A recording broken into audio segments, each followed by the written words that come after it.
nze nga omukwanaganya w'ekisinde kya Democratic Alliance tenti ennene egatta bannabyabufuzi abava mu bibiina ebyenjawulo okubategeeza nti mu makkati gaffe waliwo omwana azaaliddwa ekibiina ekipya ekitibwa Democratic Front. Ekibiina kino ekipya ekizaaliddwa kiri wansi w'omukago gwaffe gwe twabanjulira ogwa Democratic Alliance. Enkolagana yaffe n'ebibiina ebirala tugikkiririzaamu, tugyogerako bwogezi nga mukolo. Y'ensonga lwaki wansi wa DA n'omwana azaaliddwa tugamba mwana wa DA. N'olwekyo bw'oba okkiriza okugamba nti ozaalibwa mu luggya muno, ne tugamba mu luggya muno tuli basezi, mu luggya muno tukola bwe tuti ky'okola. Okukkiriza nti oli mwana wa DA oba okkiriza enkola ekkiriza okukolera awamu era ekkiririza mu kugatta abo abalina olugendo lwe batambula olw'obumu. Twatambula ne tusinkana ebibiina ebyenjawulo ng'ekigendererwa kuteekawo mpuliziganya. Empuliziganya tetegeeza nti tukkaanya ku buli kintu. Empuliziganya ng'etegeeza nti tubeeko bye tukkaanyaako tukole kubanga bitugatta. N'olunaku lwe tunaazuukuka nga buli kintu tukikkaanyaako tujja kuba tufuuse bagwagwa. Temusobola kubeera nga buli kintu mukikkaanyaako. Naye oli bye bagamba nti bino byo bikulu, ebyo ne mubikkaanyaako ne mubikola. N'olwekyo ekyo tukiriko era tusobola kivaako. Omutima guno tujja kugutwala mu maaso era njala kutegeeza bannaffe bonna abali eyo mu bibiina ebyenjawulo enzigi zaffe n'amadirisa n'obumooli biggule okuwuliriza. Era njala kusaba abali mu bibiina ebyenjawulo abeewulira essajja bakifuba kiwunya musaayi okukkakkanya embeera ekkakkanya etyoboola enyooma abo abalina bye bayimiridde. Naye tuteekawo enkola ewaŋŋana ekitiibwa okutegeera nti twali agenda kutondayo Uganda yiye era tugenda kuwagirwa baana bo nabazzukulu bo naba mu nnyumba yo. Ensonga ya Mwai Museveni ne mukyala we ne kabiite we, ekyo kituufu nakyo gye baalaze mu kwetondera eggwanga n'okwetondera Obuganda. Nze nga munnayuganda ng'omukulembeze ng'aliko omuweereza wa nnyinimu tujaaniriza.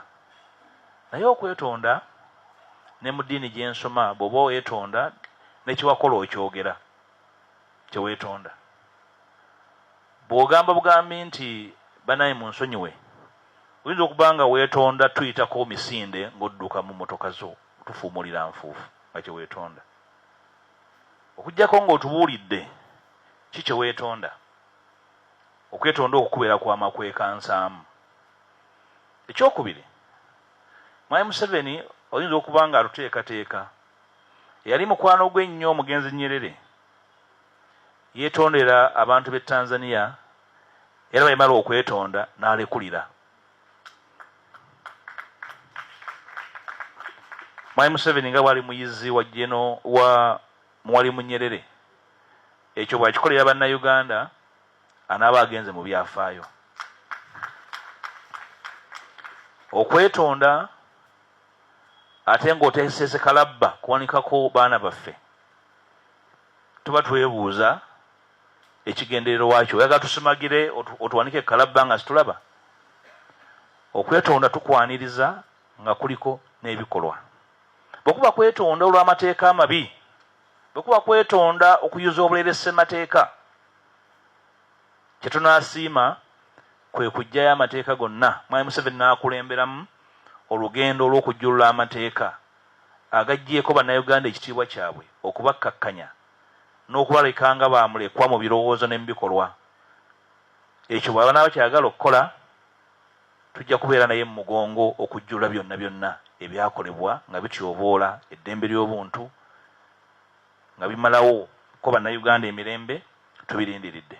Abatandisi ba Democratic Front bajja kusobola okukola enteekateeka batwanjulire obukulembeze obulambulukufu obugenda okutwala ekibiina kino mu maaso, kuba tekigenda kutambula nga kibiina ky'abanywi b'amalwa. Kirina okuba n'obukulembeze obulambulukufu batukolere program ofuuka otya member, batukolere program ovuganya otya nga oli wansi w'ekibiina kino, okola otya eyo gy'oli okumanya bw'otuuka eri abakulembeze baakyo. Abakulu abo tujja bawa omuzindaalo mu bbanga erijja, mu nnaku ezijja, batwanjulire enteekateeka ey'okulonda obukulembeze.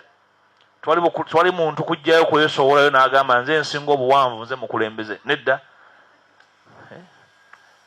bajja kuba obukulembeze obwo bujje wansi wa alliance, tukwatagane, tulambike bannayuganda mu kyetukkiririzaamu era kyetugamba bulijjo nti kyabutaliimu nsa, kyakwebuziwaza, fe abagala enkyukakyuka, buli omu okutambula ng'atambula yekka, ng'agenda akuuno be twakola edda ne bitakola.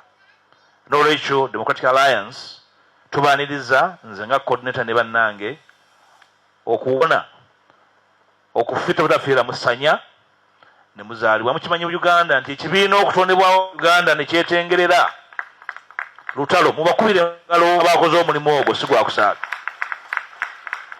Bw'oba olowooza nti kyangu, genda ogezeeko. Mbalambise bulungi abanyumiddwa bino ababyagadde. Akabonero ka DF gwe muti ogwo ogulina enduli seddugga ogwo, ndowooza kulaga nti tewali embuyaga enaakola ki, ate nga kiyina amatabi agamala okusobola okukakomodeetinga abantu bonna. Akabonero kekokkozesebwa abo abaagala okubeera bammemba ba DF era abali esimba wansi wa DF. Oba logo kye bayita batya mu lwebuddu? Ne mukitegedde kyeŋŋambye. Logo nga bwe kiri eri eyeesolesa wakati mu maapu ya Uganda, omuli n'omuti ogwo ogw'akabonero ne kkala ey'akacungwa, kiragala ne bbululu omupeewuufu oba ow'amazzi. Sanyuse nnyo okwogera gye muli. Tujja kudda tubayite mu bwangu ddala nga Alliance okubategeeza embeteza bw'enaabeera, naddala ng'omwana ono ayiza okutuula n'okwavula weewaawo atambule. Si bya kutambula tannaba kuzibula. Ekyo kiyinza omusuula mu ntata. Mwebale nnyo, mwebale ddala. Politics can never be the same with this birth. That is an assurance. It's a whole new beginning. It means a lot to the Alliance here. And make no mistake. Just remind you, my brother, that if you made a sample out there on the streets, over 70% of Ugandan voters belong to no party. And the reasons are various. So the DF has opportunity to harvest from that rich, allay of citizenry that seek a political home. Those disenfranchised, those seeking an opportunity to work with a harmonized group, respectful of a variety of views, and that's where we are. And we stand to defend the DF to carry through amidst the work environment that you ably described as intricate. Amakuba agayitibwamu okuwandiisa ebibiina, abakulu bano baagayitamu. Olugendo lwabwe lwatandika mu mwaka oguwedde mu mwezi gw'okusatu, twali mukolo naye amateeka gafuga ebibiina by'obufuzi okuwandiisibwa gonna gaayisibwamu. Balina constitution erambikiddwa, osobola okugendako ne kopi yaayo oba oli wa mukisa. Actually, you should have this, the media should have the copy of the constitution. I think soft copies are available for the comfort of everyone. Okutegeera obulungi ssemateeka waali ge bajja okugoberera okuteekawo obukulembeze era bunaafaanana butya. Ndowooza ekyo weekiri. Bannaffe abaafuna ebizibu ne ssemateeka waabwe, ndowooza olwo olubimbi lwabwe n'olubabuuza nga oli mu luggya lwabwe. Endegerezi zivugira mu mpya bbiri. Tetujja kwewaayo, tujja kwetowaliza bannaffe okulaba ntuwuliziganya. Bwe tufuna ekitugatta tukitwale mu maaso, tube kisobola okugiramu bannayuganda ekiyinza obbayamba. Mwami Dembe, waliwo bannaffe abakkaanya naawe ku nsonga ezaali mu NUP baliwa. ekyennaku olwaliro sazze na lukalala lw'abantu benzikanya nabo naye bangi nnyo ate ndowooza bwe tunaafuna omukolo omugazi ne gye tugenda mu maaso tugenda kwongera okulaba okweyubula. Olwaliro tuzze kuyisa kirango nti waliwo okweyubula okw'enjawulo n'obugazi bwa DA obuvuddeyo olwaleero. Gye tugenda mu maaso awo tujja kwongera ndowooza okutegeera obulungi biki ebiriwo. Ekyokubiri, entalo mu bibiina, mu DP, mu NUPO, mu FDC. Kaakano abantu bonna, abantu balamu bwe babeera, wabeerawo ensonga ze mutakkaanyaako. Ndowooza ekisinga obukulu nti buli kibiina kyandibadde n'enteekateeka esobola eyamba okwaŋŋanga obutakkaanya wabwo nga buzze. Obutakkaanya buleke kuba butakkaanya ku nsonga ate buveemu obutakkaanya obw'obuntu. Ndowooza ekyo ekisinga obukulu. There must be a framework, there must be a mechanism of conflict resolution in every organization. Obutakkaanya kya buntu, kubanga ekibiina mukuŋŋaana nga temwakola mwenna, temwasoma mwenna, buli muntu alina obuvo bwe, naye nga mugatta buddo, mugatta gye mugenda, naye nga buli omu alina ennono kwe yasibuka. Ekisinga obukulu nti ekibiina kibeere n'enteekateeka ey'okumalawo obutakkaanya nga buzze mu makkati g'abantu, kyekisinga obukulu. Ekizibu ekibeerawo obutakkaanya okufuuka obw'obuntu. Genda oli abeewammwe, genda oli gundi yakola bw'ati. Obutusabira butakkaanya olubeera luyombo lwa ku mizigo. So n'olwekyo obukulembeze bw'ebibiina bulina okulinnyisa omutindo buve ku nnyombo ez'okweyira amazigo ebyennyanja ku mizigo. Ndowooza kyekisinga obukulu, kiyamba okutambula. Naye na kino tukyerabira okuggyako nga situbadde wano. Omu ku butakkaanya nsigo esigiddwa effugabbye erirudde wano. Abantu bwe bafugibwa obubi ebbanga eddene, akandibadde akasonga akatono kafuga ensonga ennene nnyo. Ekyokubiri, ne naddibanga asobola okusiga ensigo eyo mu bugenderevu nga kyanoonya bwe butatambulira wamu, nga bwe basanga ng'ennyanja yammwe eteese ng'akasukamu ejjinja okusanga nga waliwo embeera efaanana bw'etyo. Ndowooza ekkatala eddene liri ku bukulembeze bonna gye buli. Leaders as a mass will disagree. The disagreements must be anchored on principle. When they become personal, that is pettiness. They should never be institutionalized. So that's my take on disagreements. That's real must as a form of human nature. Conformism or conformity, for me, is not an act of astuteness on the part of leaders. Leaders must agree on a platform and then rise to say, we're going to resolve this disagreement because we have even a higher call to offer leadership. When we fought for the return of multi-party democracy, one of the key intentions was a matter of right, that citizens must have a right to find a framework to associate and disassociate when they feel discomfort. So, the spirit and reason of founding parties is within the laws of the land and must be well appreciated. Secondly, all political actors should never be oblivious of their surroundings. You must always take stock. You must have knowledge.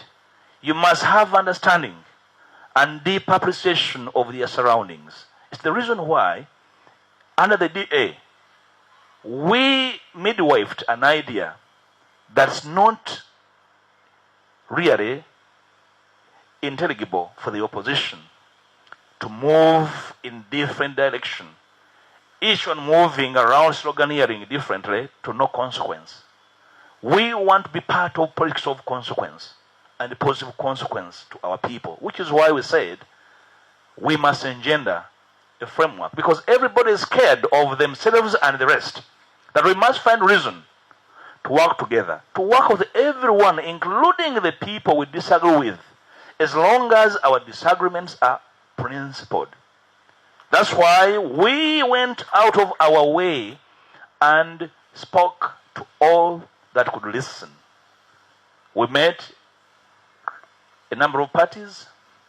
We even had interaction with the platform that joins parties, the National Consultative Forum, about the need to open the talking lines of parties, but particularly for the opposition to find reason to work together. I want to assure you that we still have the same spirit to ask of the political opposition, from whichever corner you come from whichever motivation you bear, to de-escalate conflict, to de-escalate throwing jabs at each other, and find common ground to confront our common problem, our common opponent.